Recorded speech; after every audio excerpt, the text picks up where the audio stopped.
বিশ্ববাজারে স্বর্ণের মূল্য বৃদ্ধির প্রভাব পড়েছে কুয়েতের বাজারেও। গত কয়েক মাসে দেশটিতে স্বর্ণের দাম হু হু করে বাড়ছে। কয়েক মাসের ব্যবধানে কুয়েতের বাজারে স্বর্ণের প্রতি গ্রামের দাম বেড়েছে 10 দিনারেরও বেশি। বর্তমানে 22 ক্যারেট 1 গ্রাম স্বর্ণের দাম 39 দিনারের বেশি, যা বাংলাদেশি মুদ্রায় প্রায় 16,000 টাকা। চলতি বছরের জুলাই মাসে কুয়েতে 22 ক্যারেট স্বর্ণের প্রতি গ্রামের সর্বোচ্চ দাম ছিল 29 দিনার, আগস্টে 31 দিনার, সেপ্টেম্বরে 34 দিনার এবং অক্টোবর মাসে তা বেড়ে 39 দিনারে দাঁড়ায়। গত বছরের শেষের দিকে এই দাম ছিল 25 দিনার, যা বাংলাদেশি মুদ্রায় 10,000 টাকা।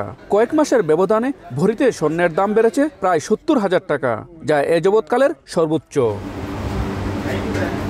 কুয়েতে স্বর্ণের দাম আন্তর্জাতিক বাজারের সঙ্গে সামঞ্জস্য রেখে প্রতিনিয়ত পরিবর্তিত হতে থাকে। দেশটির প্রতিটি স্বর্ণের দোকানে সরকারের নির্ধারিত অনলাইন মূল্য তালিকা প্রদর্শিত করা বাধ্যতামূলক, যা প্রতি 3 মিনিট পর পর হালনাগাদ হয়। একসময় দাম পয়সায় ওঠানামা করলেও এখন তা পৌঁছেছে দিনারে। সারা বিশ্বে এখন যুদ্ধ চলছে এবং বিভিন্ন সমস্যায় জর্জরিত।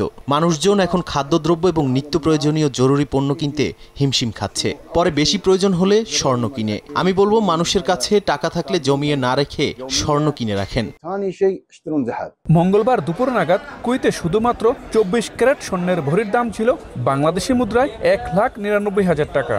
একই সময় 22 ক্যারেট স্বর্ণের ভরি 1,83,000 টাকা, 21 ক্যারেট স্বর্ণের ভরি 1,75,000 টাকা। এর সঙ্গে যোগ হবে কারুশিল্পের মজুরি। কুয়েতে স্বর্ণ ক্রয়ে দিতে হয় না কোনো কর বা ট্যাক্স। কুয়েত থেকে মঈন সুমন, সময় সংবাদ।